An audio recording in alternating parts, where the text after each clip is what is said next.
பேசும்போது என்ன பண்ணுவாங்க, கூட்டமே இருக்க மாட்டாங்க. அதே போலதான் திருச்சபைகளும் மாறி போச்சு எல்லா இடத்துலயுமே.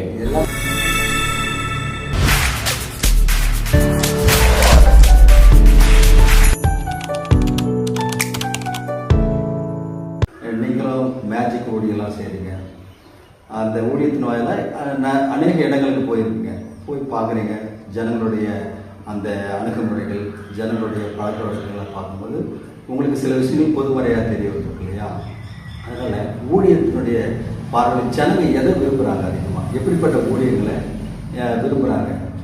உட்கார வச்சு மணிக்கணக்கில் பேசுகிறத விரும்புகிறாங்களா, அதிகமாக போதனை விரும்புகிறாங்களா, இல்லை பேச்சாலும் சிரிப்பாலும் ஆண்டவருடைய ஊழியத்தில் அந்த பழக்க வழக்கத்தில் விரும்புகிறாங்களா, இல்லை மேஜிக் நல்ல கலைநயத்தை விரும்புகிறாங்களா? கொஞ்ச நேரத்துக்கு முன்னாடி சொன்னீங்க, அதிகமாக சின்ன குழந்தைங்களுக்கு விட இன்னைக்கு பெரியவங்களுக்கு தான் அதிகமாக மேஜிக் ஷோ தேவைப்படலாம் சொன்னீங்க இல்லையா? அது எந்த அளவில் உங்கள் மனசுக்குள்ள ஒரு தாக்கத்தை ஏற்படுத்தி நீங்கள் அந்த ஊழியத்துக்கு வந்தீங்கன்னு சொல்லிட்டு அந்த அனுபவத்தை சொல்லுங்கள். நன்றி. இப்போ மக்களுடைய தேவைகள் எப்படின்னா, ஒரு ருசி பார்க்கறதுன்னா பார்வைக்கு கூட கலர்ஃபுல்லாக பார்க்கணும்னு யோசிக்கிறாங்க எல்லாருமே. கலர் லைட்ஸ்லாம் போட்டு எல்லாமே. அதுமாதிரி நாக்கு ருசியை நம்ம என்ன பண்ணுறோம், உணவு தேடுறோம். அதே போல தான் சுவிசேஷமாக மாறி போச்சு எல்லாமே. நம்ம மணிக்கணக்காக வேதாந்தத்தில் சத்தியத்தை எடுத்து அதோடைய தாக்கத்தை நம்ம சொல்லாவோட மக்கள் என்ன பண்ணுறாங்கன்னா, ஒரு 20 நிமிஷம் இல்லை 1/4 மணி நேரம் தான் கேட்குறாங்க. அப்புறம் அவங்களோட வேலை ஆரம்பிச்சிடுறாங்க. நான் ஃபஸ்ட்டு துவக்கத்தில் பறை அடித்து சொல்ல ஆரம்பித்தோம். பறைன்னா மோரும் அடித்து என்ன பண்ணோம் சொல்ல ஆரம்பித்தோம். எங்களுடைய அண்ணன் பிள்ளைங்களை ரிலேஷனை கூட்டு போயிட்டு ஃப்ரெண்ட்ஸ்லாம் கூட்டு போயிட்டு வெளியே அவுட்டரில் பறை அடித்தா கொஞ்சம் கூட்டு போய் சேர்ந்துருவாங்க. அப்போ சூசைஸ் சொல்ல ஆரம்பித்தோம். ஆனால் அப்பயும் நம்ம ஆளுங்களை என்ன பண்ணாங்கன்னா, பார்த்துக்கிட்டு வேடிக்கை பார்க்குற மாதிரி ஏதோ காட்டுறாங்க, ஏதோ நடக்குதுன்னு சொல்லிட்டு பார்த்துட்டு அடிச்சு டான்ஸ் ஆடுறதே இருப்பாங்க. நம்ம சூசன் சொல்ல உடனே அவங்க பிரிஞ்சு போய் கலைஞ்சு போயிடுவாங்க. அதே மாதிரி நாங்கள் பைபிள் எடுத்து சொன்னாங்கன்னு வச்சுங்களேன், கேட்குற ஜனம் தான் போயிருப்பாங்க. கேட்குற ஜனம்னா ஒரு 4 பேர் தான் இருப்பாங்க. இருக்கிற 50 பேர் பார்த்துட்டு போயினே இருப்பாங்க. இப்போ கட்சி மீட்டிங்னா அங்கே ஏதோ ஒரு டான்ஸு பாட்டு போட்டு வச்சாங்கன்னா உட்காந்து கேட்பாங்க, எல்லாம் பார்ப்பாங்க. கட்சியால் பேசும்போது என்ன பண்ணுவாங்க, கூட்டமே இருக்க மாட்டாங்க. அதே போலதான் திருச்சபைகளும் மாறி போச்சு எல்லா இடத்துலயுமே. எல்லாமே ஒரு வேடிக்கை பொருளாவே கண்காட்சியே பார்த்துடுறாங்க. அதை பார்த்த நான் சரி, இவங்களுக்கு ஏன்னா காலம் பொன் போன்றது. எல்லாருடைய கால்களும் என்ன பண்ற வேகமா நடக்க ஆரம்பிச்சிருச்சு. அது சுவிசேஷங்கள் என்ன பண்றாங்க, மொபைலை பார்த்துட்டு ஆராதனை நடக்க ஆரம்பிச்சு நாட்கள் ஆகி போச்சு. ஸோ நடக்கிற கால்கள் என்ன பண்ணணும்னா, ஒரு நிமிஷம் நின்று பார்க்கணும் அப்படின்னு யோசித்தேன். சரி, என்ன பண்ணலாம், நம்ம இடத்துல இருந்து ஏதாவது ஒரு புறப்படுதல் கண்டிப்பா ஆண்டவருக்காக ஏதாவது நான் செஞ்சாகணும்னு சொல்லிட்டு யோசித்தேன். சரி, பராடிச்சு சொல்லி பார்த்தேன். மக்களோட செவிகளில் விழுது, பட் என்ன ரீச் ஆகல. சரி, கைப்பிரதியில் எடுத்துமே கொடுத்து பார்த்தேன். ரெலடேஷன்லாம் அவங்க படிக்கிறவங்க பார்த்துட்டு கண் எதிர்க்க சொல்லிட்டு போட்டு போயினே இருப்பாங்க. சரி, என்ன பண்ணலான்னு யோசித்தேன். ஏசப்பாட்ட கேட்டேன், ஏசப்பா ஏதாவது ஒன்று செய்யலான்னு சொல்லிட்டு தான் மேஜிக் மூலிமா பண்ண ஆரம்பிச்சேன். சின்னதாக கயிறு வச்சு பண்ண ஆரம்பித்தேன். யூடியூப்ல பார்த்து பண்ணேன். அப்புறம் எல்லா இடத்துட்டையும் போயிட்டு கேட்பேன், ஐயா மேஜிக்கில் கற்றுக்கணும், மெஜிஷியன்லேருந்து. அவங்க யாருமே சொல்லி தரதுக்கான வாய்ப்புகள், அவங்க அமௌண்ட்டு எதிர்பார்த்து பண்ணுற மாதிரி இருந்தாங்க. அதுவும் காஸ்பெல்லாம் அதெல்லாம் என்னப்பா பண்ண முடியுன்ற மாதிரி சொல்லிட்டாங்க. சரி, என்ன பண்ணது, பொருள் எங்கே வாங்கி கொடுப்பாங்க மட்டும் சொல்ல, நாங்கள் போய் நான் கேட்டுக்கன்னு சொல்லிட்டு பொருளை வாங்க இடத்துல கேட்டேன். அவங்களும் காசு சொல்கிற மாதிரி எதுவுமே இல்லைப்பா, எங்களுக்கு சீட்டு வச்சுலாம் சொல்லுவீங்க, இந்த மேஜிக் வச்சு என்ன பண்ணுவீங்கன்னு சொன்னாங்க. ஐயா நீங்கள் சொல்லுங்கள், நான் பார்த்துக்கன்னு சொல்லிட்டு ஒவ்வொரு சீட்டு கட்டாக இருக்கும். அந்த சீட்டு கட்டை வாங்கிட்டு இதில் என்ன காசு சொல்லலாம். இந்த சீட்டு கட்டுனா இந்த விளையாடுறாங்க சீட்டு, ரம்மியில் விளையாடுறாங்க. அந்த சீட்டு கட்டை வச்சு என்ன பண்ணேன், காஸ்பல் சொல்ல ஆரம்பிச்சேன். ஸோ எதெல்லாம் சொல்ல முடியுமோ அதை கிட்ட அந்த மேஜிக் பொருள் வாங்கி கையில போட்டு அதே விஷயத்தை காஸ்பல் சொல்லணும். ஆண்டவர் விஷயத்துல அந்த விஷயத்தை மட்டும் சொல்லணும். நல்ல என்ன ஆச்சுன்னா, அந்த சின்ன சின்ன சொல்ல ஆரம்பிச்ச போது மக்களோட நடந்து போற கால்கள் நிக்க ஆரம்பிச்சது, பார்க்க ஆரம்பிச்சது. யாருன்னு பார்த்தா இந்திக்காரங்க அதிகமா இருந்தாங்க. இந்திக்காரங்க மொழியே தெரியாது. நான் தமிழ்ல ஸ்பீச் பண்றேன், அவங்க இப்படி உட்காந்து இப்படி பார்த்துன்னு இருப்பாங்க. ஓ, அப்பனா ஏதோ ஒரு தாக்கம் அவங்க என்ன பண்ணுது, நிக்க வச்சு உட்கார வச்சு பார்க்க வச்சு சொல்லிட்டு தான் ஊரை பார்த்து நடந்த விஷயம். அது எனக்கு ஃபர்ஸ்ட் அனுபவத்தை கொடுத்தது. அதனால பார்த்தேன், பரவாயில்ல மொழியே தெரியாம உட்காந்து பாக்குறாங்கன்னு சொன்னா ரைட் அப்படின்னா இது நல்ல தாக்கமா இருக்குன்னு சொல்லிட்டு தான் யோசித்தேன் ஏற்படுது. அதுதான் பயம் போட்டிருப்பாங்க. இந்த கரண்ட் கம்பத்தில் பார்த்தீங்கன்னு வச்சுங்களேன், ஆங்கிலம் தெரிஞ்சவங்களுக்கு டேஞ்சர் போட்டிருப்பாங்க, தமிழ் தெரிஞ்சவங்களுக்கு அபாயம் போட்டிருப்பாங்க. மொழியே தெரியாதவங்களுக்கு 2 மண்டையோட 2 எலும்பு துண்டு வச்சிருப்பாங்க. கொல்லாதவே இவ்வளவு நல்ல இவ்வளவு அறிஞ்சிருக்கும் போது டச் பண்ணனா பண்ணது கரெக்ட் செத்து போயிடுன்னு சொல்ற அளவுக்கு சொல்ற விஷயமா இருக்கு. ஆனா பரமபிதா பரலோகத்துல என்ன பண்ண போறாங்க, அடிச்சு ஒரு வார்த்தை அது. உங்களுடைய மினிஸ்டருடைய ஐயா, என்னுடைய மினிஸ்ட்ரி பேர் வந்து வானத்தின் மன்னா. வானத்தின் மன்னா. வானத்தின் மன்னா மினிஸ்டர் வந்து இதை வந்து நீங்க ஒரு பார்ட் டைமா. ஆமாங்க. சண்டே உங்களுடைய ஜாப் மெயினான ஜாப் வந்து அண்ணனுக்கு ஒர்க் பண்றாங்க ஐயா. பிரேக்ஸ் அண்ட் ஃபெசிலிட்டி மேனேஜ்மெண்ட் சொல்லிட்டு ஃபுல்லா ஏர்போர்ட் அந்த மாதிரி பண்ணி கொடுத்தாங்க. ஆட்கள் கொடுத்து வேலை வாங்குறது. அதுல இருந்து ஊழியம் நான் பண்றேன்னா எப்பெல்லாம் வாய்ப்பு கிடைக்கும். இதெல்லாம் இந்த உங்களுடைய பணம் தான், உங்களுடைய கை காசு ஊழியத்தை நீங்க பண்றீங்க. வேற எந்த வருமானமும் இல்லை. ஆண்டவருக்காக ஒரு பகுதி செலவு பண்ணணும். இதுல ஜனங்க நன்மை அடையணும். கண்டிப்பாங்க. சரி. அதனால எல்லா இடத்துலயும் போய் பணம் சின்ன பிள்ளைங்கள்ல இருந்து பெரியவங்க வரைக்கும் நல்லா என்ஜாய் பண்றாங்க. இப்போ கூப்பிடுவாங்க, மேஜிக்கும் கூப்பிடுவாங்க. ஆனா கூப்பிடுற நோக்கம் என்னன்னு தெரியாது எனக்கு. மேஜிக் பண்ணலாம்னு சொல்லி கூப்பிடுவாங்க. ஆனா வேற யாருன்னா விஐபி கூப்பிட்டுருப்பாங்க. நம்ம மேஜிக் பண்ண முடிச்சு சொல்லும் போது மக்களுடைய அவங்களுடைய ஆர்வத்தை பார்க்குறாங்க. அதனால யார் விஐபி கூப்பிட்டு வந்திருக்காங்களோ ஐயா நீங்களே எடுத்துங்கன்னு சொல்லி ஃபுல் டைம் எங்கேயும் கொடுத்துருவாங்க. அந்த அளவுக்கு ஆமா இன்ட்ரெஸ்ட் பண்ணி பரவாயில்ல. நம்ம சொல்ற சுவிசேஷ காட்டிலே சொல்றதுன்னா அது ரீச் ஆகும்னு சொல்லிட்டு வந்த விஐபி நம்ம கிட்ட என்ன பண்ணுவாங்க, அந்த ஃபுல் ப்ரோக்ராம் கொடுத்துருவாங்க. அந்த அளவுக்கு நல்ல வரவேற்பு கொடுக்குது. நல்ல கருத்துள்ள விஷயங்கள் வந்து இந்த உலகத்துல யார் சொன்னாலும் கேட்கக்கூடிய அளவுக்கு ஜனம் இருக்கிறாங்க. கண்டிப்பாங்க. அவங்களுக்கு ஏதோ ஒரு தாக்கத்தை அவங்க உள்ளத்துல ஏற்படுறதுனால அவங்க நின்று கேட்கிறாங்க.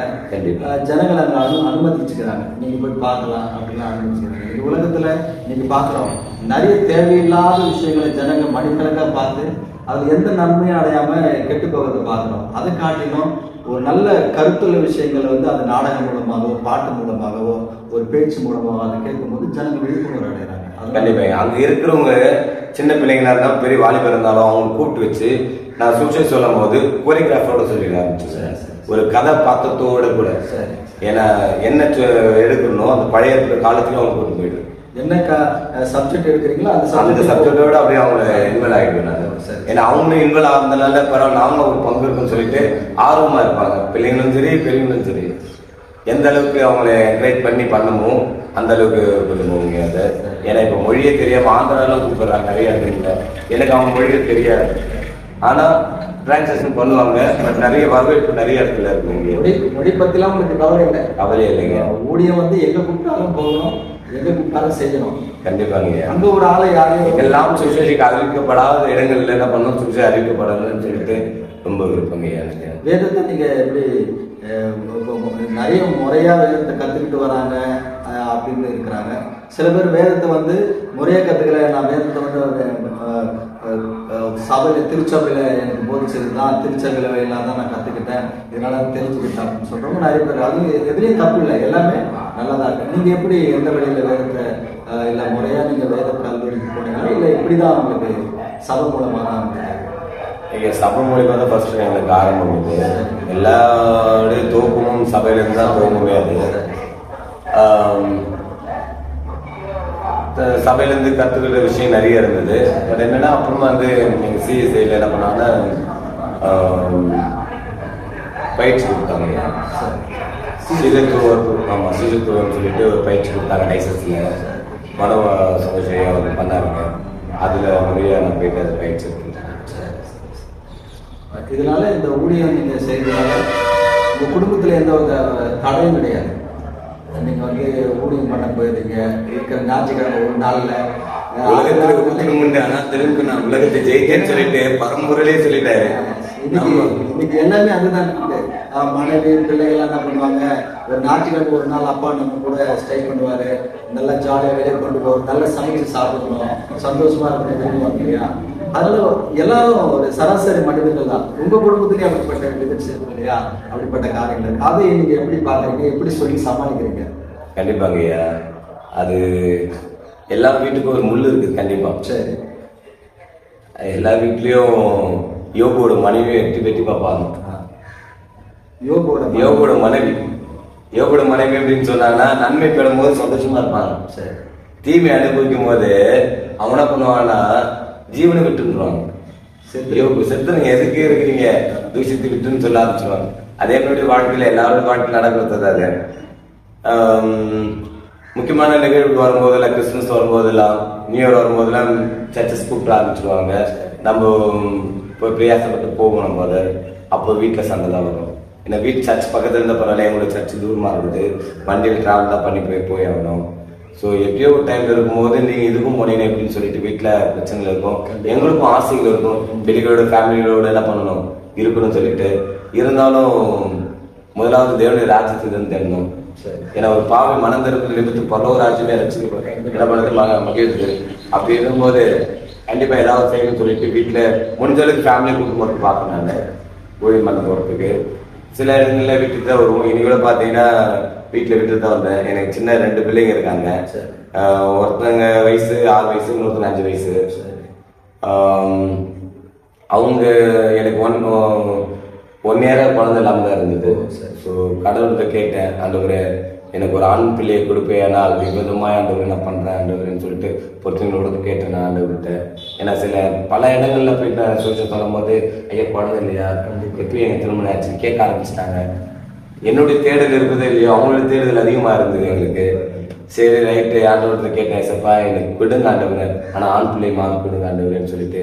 ஏன்னா ஊழியத்தின் பாரம் எனக்கு அதிகமா இருந்ததுனால, ஏன்னா பெண் பிள்ளைய நான் படம் எடுத்து சொன்னது பாத்தீங்களா, அப்போ எடுத்து அண்ணன் பசங்களை எடுத்து போகும்போது பாக்குற கண்ணோட்டம் வேற மாதிரியா இருந்தது எல்லாரோடைய.